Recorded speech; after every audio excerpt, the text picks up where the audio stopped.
মামা তোর গাড়িটা একটু নিয়ে আয় না, গার্লফ্রেন্ডের সাথে দেখা করতে যাবো। হ্যাঁ মামা, 15 দিন থেকে মামা গাড়ির তেলই তুলিনি। গাড়ি তো তেল নাই, কিভাবে যাবো ক? মামা আজ পর্যন্ত কোনোদিন তোকে তেল তুলতে বলছি? আমি 7 দিন না খেয়ে তেল তোলার জন্য টাকা জমা রাখছি, তুই নিয়ে আয়। আচ্ছা তুই 2 মিনিট দাঁড়া, আমি 5 মিনিট আসিচ্ছি। গাড়িতে কিন্তু তেল নাই, তেল কিন্তু এখনো তোলা লাগি। তুই আমার থেকে বেশি বুঝিস, কখন তেল তোলা লাগবে আমি জানি। চল।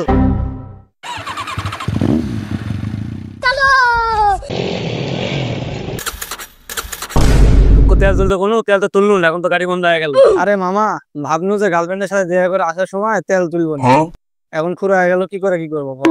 আশেপাশে তো কোনো দোকানও দেখিচ্ছি না, এখন কি করার? চ গাড়ি ঠেলি চ। মামা ওই দেখ সামনে একটা গাড়ি, মানে বুঝিচ্ছু পেট্রোল পাম্পের টি। এ মামা আশেপাশে কিন্তু কেউ নাই, আবার আইতে লোড লোড মামা। মা আমি তেলটা বাইর করছি, তুই আশেপাশে একটু নজর রাখ যে কেউ আহিছে নাই। মামা এই দে এতখানি তুলিস, এই হইলে আমার বাড়ির জাহাজ দেবি। চল চল চল।